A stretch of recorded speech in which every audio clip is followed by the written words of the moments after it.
Hello everyone, welcome to this channel. My name is Ruben and today I want to give you an update on CrowdStrike. I will do a deep dive in this company, quick look at the capital market summary first. Currently the stock is trading between 250 and 260 US dollars with a market capitalization of 58 billion. Invest is bullish on CrowdStrike and Summerlin will explain you why. With AI security, I'm curious, are there any top kind of companies you think that are kind of stand out in the security world that are really using AI, that aren't falling behind, but are really at the cutting edge of, implementing AI techniques to, ensure security? Yeah, it's a great question. I think there's sort of three categories of companies. There are the old world cybersecurity companies, the McAfee's and the Dortons of the world, who I haven't seen really adapt very well. There's a middle ground of companies who are old companies who are kind of transforming into new world companies. Palo Alto Networks is a good example. Nikesh has done a great job with M&A and acquisitions there, and basically just acquiring the best of breed new companies and kind of using their distribution platform to monetize that. And then there are all the kind of new companies, the new age companies who are building from the ground up to be AI companies, AI first companies. There are a lot of great companies that are still in private markets. CrowdStrike is a well-known company in the public markets that I think is doing a good job here. And the interesting thing about a lot of these cyber AI companies is they have kind of an embedded network effect or an embedded data advantage, and that companies are incentivized to share their threat intel into a network with other companies because then they get that data back. And so for a company like a CrowdStrike, if Bank A sees a threat signature, they share that data with Bank B so that when that threat hits Bank B, they're already prepared for it, and they're able to kind of instantaneously block it. And so I think that CrowdStrike's a great company in that context. And there are a number of others, but that's kind of how I see the breakdown: is the old companies that are transforming mostly through acquisition, and then the new companies who are built ground up for AI. Mm-hmm. Does CrowdStrike, are they targeting more like larger enterprises, or are they what's their kind of strategy, and what kind of security services are they providing for their companies? Yeah, so they're kind of going full stack. They're selling into the enterprise, and they're kind of moving down market as well.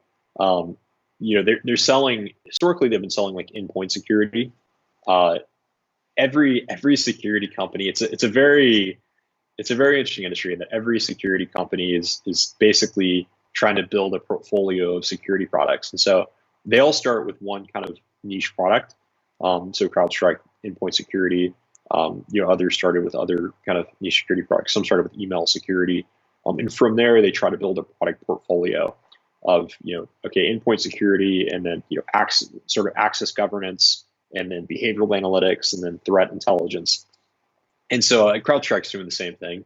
They're using that playbook to try to build out a portfolio of different products that have kind of AI embedded at the core. The company in a nutshell, CrowdStrike was founded 10 years ago in 2011, and they invented the cloud-native Falcon platform designed to detect threats and stop breaches.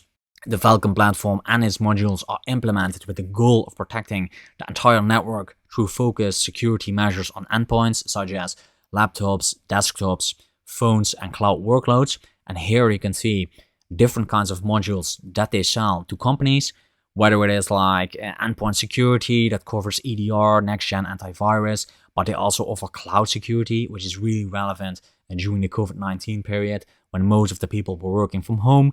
They have managed services, threat intelligence, and identity protection as well. How has crypto sort of changed the cyber threat landscape and the ability for these attackers to extort money anonymously? Well, I think it's really enabled it. When you look at Bitcoin and how it evolved and how it was being used in the early days, a lot of it was, dark web and back alleys of the internet. Certainly now it's become commonplace for people to have it in their portfolio, but it does allow a level of an anonymous factor that allows people to actually get away with these sort of attacks and not be caught. So, on the other hand, especially in the case of Colonial Pipeline, authorities were able to trace the path of that crypto to get that money returned. So I wonder, could crypto and this being the modus operandi, also be a way to bring more of these folks to justice? Well, perhaps, but there's some really interesting services out there. One of them is a mixing service. There's multiple ones that actually allow the crypto to be washed together with other crypto to make it even harder. So in some cases, you can track this down. In other cases, the bad guys have found very creative ways to be able to essentially wash and launder crypto so that it becomes even more anonymous. And I don't think just by outlawing crypto or clamping down on crypto is the single answer, because the bad guys are always going to find some way to get paid. But certainly knowing your customer when you're dealing with crypto can be helpful in trying to at least understand the trail of where that money is going. Let's have a look at this table. CrowdStrike focuses on endpoint protection. This form of security is vital for companies looking to protect the entire cloud networks through the different devices connected. And Gartner projects that the total cloud spend is expected to grow with a compound annual growth rate of 16.1% between 2019 and 2025 to 692 billion. And I believe CrowdStrike can benefit from this. Besides that, we have a second catalyst. Along with the general crowd growth, we saw several cyber attacks recently. One of them is like JBS, the SolarWinds hack that was really big, and the Colonial Pipeline as well. Looking at this table, by the end of this year, Gartner predicts that the total cloud spend will be 332.4 billion, and cloud management and security services will be 16 billion of that, which will be approximately 5%. In the second half of 2021, we didn't only have like high-profile attacks like the SolarWinds hack, but also cybercrime that was up 93% compared to the last year. And because of this situation, the White House released a national emergency memorandum highlighting the changes that they want to see across the domestic cybersecurity efforts. And this memorandum and the focused attention from the White House, that will spark more immediate increase in cybersecurity spend, which will also benefit a company like CrowdStrike. CrowdStrike is rapidly expanding its customer base. You can see that with the subscription customers. In the fiscal year of 2017, they had 450 customers. In the fiscal year of 21, they had 9,896 customers, and now they had a year-over-year growth of 81%. It's literally going to the moon. And 63 of them were like Fortune 100 companies. They have 234 Fortune 500 companies and 14 of the top 20 banks as well. Now, earlier this week, I spoke to Microsoft CEO Satya Nadella, and he described cyber attacks, the cyber threat landscape, as a new pandemic. Take a listen to what he had to say. Somebody described this to me, like, while we have a pandemic, we have another real pandemic, which is a cyber. And that's going to be there with us. But at the same time, I think what is really now much more, I think, in the consciousness of people is the level of attacks for sure have increased, but the need for our response to be top-notch has also increased. Would you echo that description? The threat landscape is a new pandemic? It certainly has become a pandemic. And over the last 4 or 5 years, it's gotten worse and worse, both in the nation state level as well as cybercrime. And what we've seen is the cyber criminals actually take a lot of the techniques from the nation state actors and actually apply that to cybercrime. And you have to look at it from the perspective of these threat actors, which is what CrowdStrike does. The nation state actors are focused on getting in, staying in, and basically being very silent. They don't want to get caught. From an e-crime actor, just by their very nature, if they're encrypting all of this data, they have to expose themselves, right? So we're seeing a lot more of it because of the e-crime element. But at the end of the day, it's really just the tip of the iceberg. At CrowdStrike, we're dealing with much more than what you see in the headlines. And we've seen the ransomware and big game hunting dramatically escalate over the last 2 years. That's instead of one-off encryption of machines, it's get into a company, look like a nation state, encrypt all their machines, and then ask for massive ransoms. Power of the platform from CrowdStrike. Here you can see the percentage of subscription customers with multiple cloud module subscriptions. Remember the first slide that I showed you? CrowdStrike is offering different kinds of modules for cybersecurity, and the gist of this whole graph is that more and more companies are adding more modules. So here you can see that in the second quarter of the fiscal year in 2020, 66% of the companies had 4 or more modules. 5 or more modules is 53%, and 6 or more is already 29%. And this percentage is growing and growing. Now, let's talk also about the identity protection piece here, because we talk so much about the malware, the damage that's done, but there's so much. The extent of that damage is huge, and identities are at risk. Talk to us about the threat there and how CrowdStrike helps to combat that.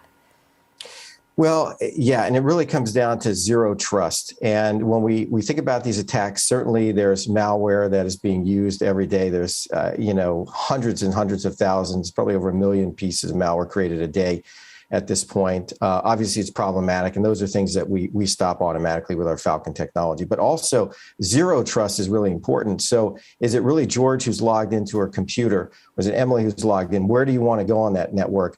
And how can you trust that system?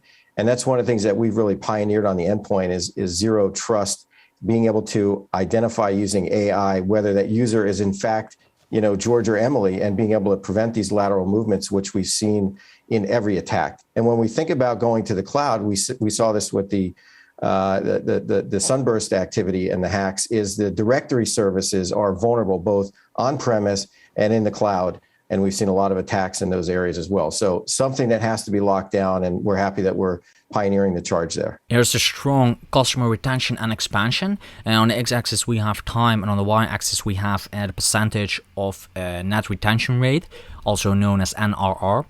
I highly believe that the growth in module use for existing customers alongside an NRR above 120% shows how effective the direct sales team at CrowdStrike is because of their ability to cross-sell, and more importantly, the continuous increase in modules used by all these customers and high gross retention shows me that the Falcon platform is highly effective for the customers that are using it.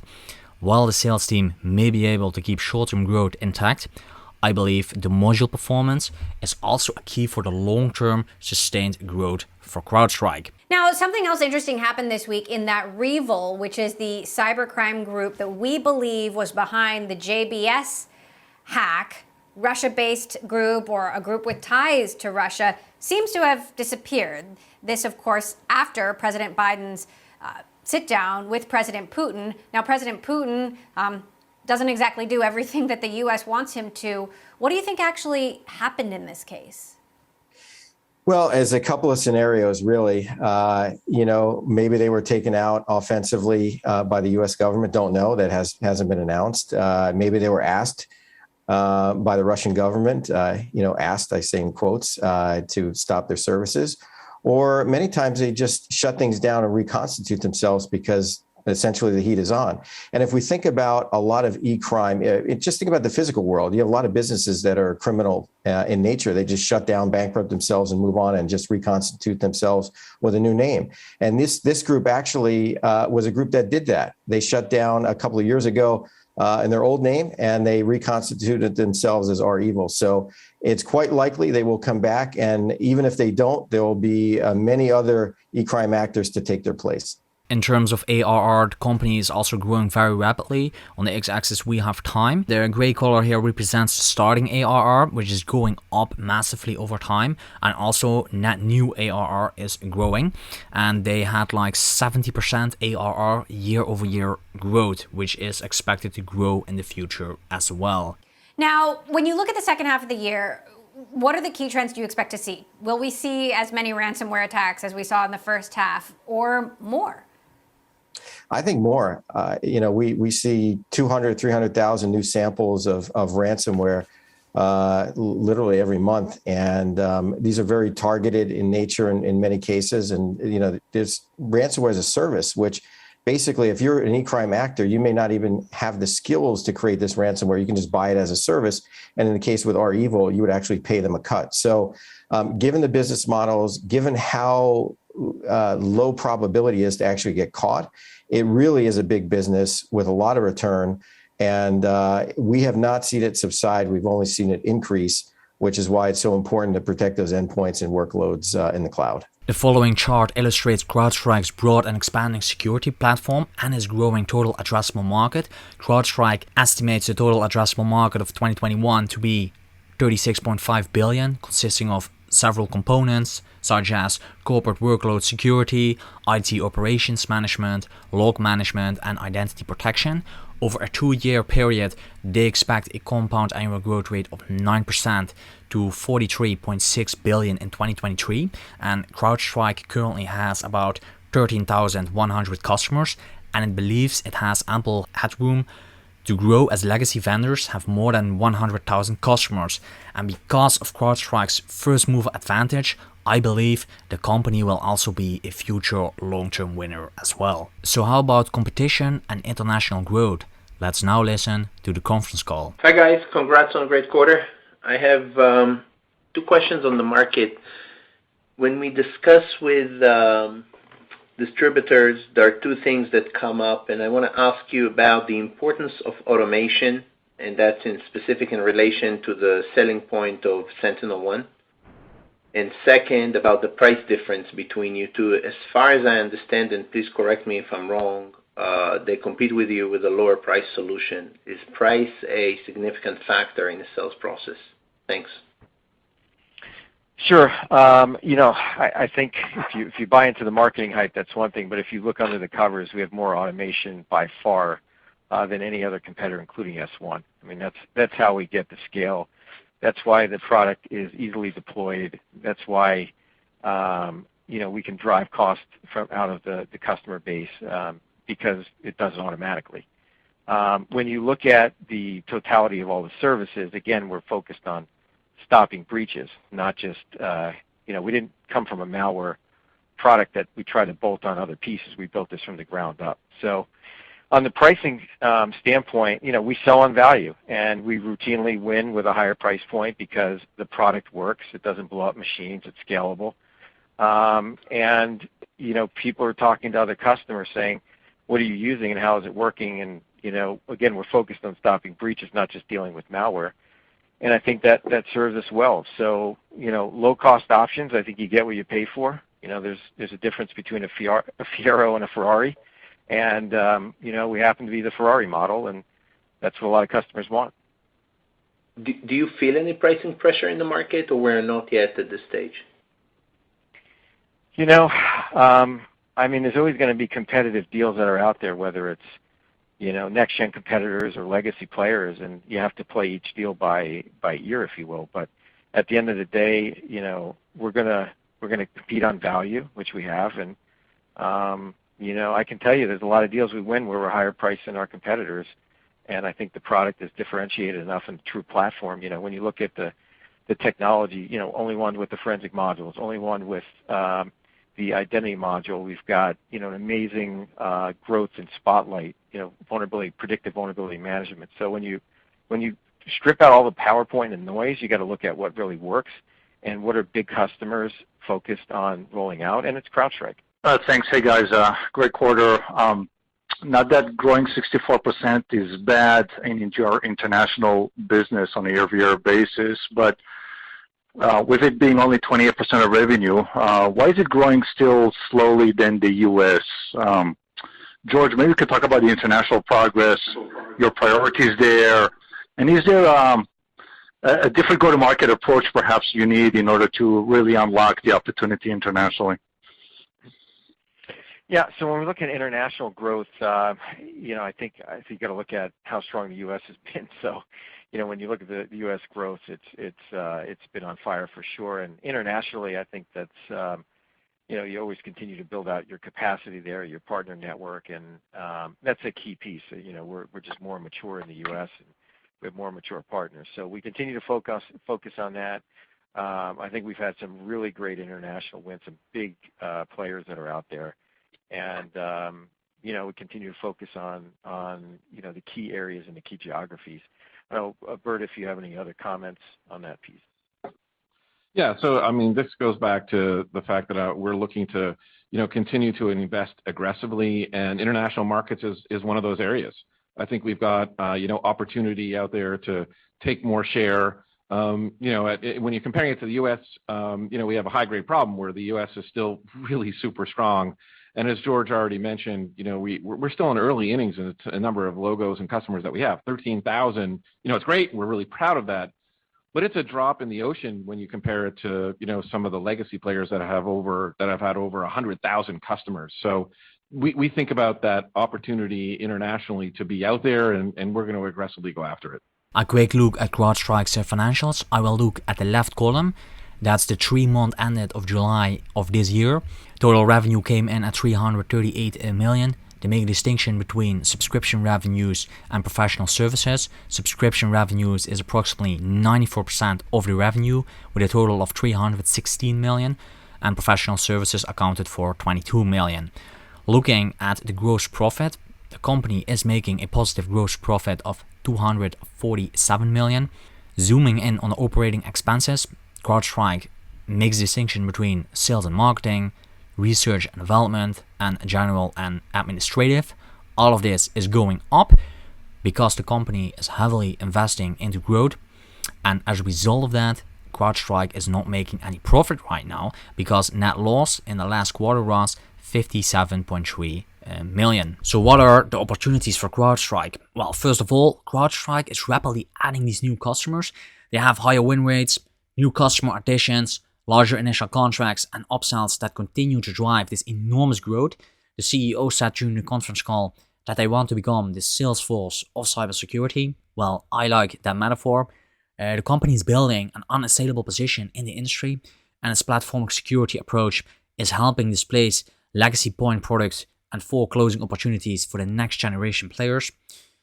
CrowdStrike has ample headroom to grow and continues to be driven by EDR products and its move into adjacent areas such as cloud security, which will be relevant because of this COVID. More people are still working from home. The secular tailwinds for cybersecurity is just the beginning. You had these cybersecurity attacks. Think about SolarWinds, the demand for cybersecurity is and will be here. CrowdStrike has raised guidance each quarter this year and will continue to generate operating cash flows. Yes, the company is still not making a profit, but that will happen at some point in the future. CrowdStrike competes on value and not on price, so it will not be the cheapest solution that you can actually buy, but customers are demanding and willing to pay this premium price. We also saw that the customers from CrowdStrike are adding more and more modules each quarter. And lastly, analysts, they increased the price target for this company, varying from $300 to $330 US. And lastly, the risks. Well, there's only one risk that I have for you for this company. CrowdStrike is an expensive stock and will remain expensive by any metric, whether you look at price to sales ratio, EV to sales, or price to cash flow. Currently, the price to sales ratio is approximately 50. That's a lot. The reason why it's a lot is that because there's a lot of growth priced into this valuation. I would advise buy it opportunistically, buy it on a dip. I currently own CrowdStrike as well, but I bought it more than a year ago and more than doubled my money. I'm currently not adding to my position. I'm also not selling. I'm comfortable, and yeah, that's it. I would like to thank everyone for watching this video. I really hope you enjoyed it and that you actually learned something, and see you on the next one.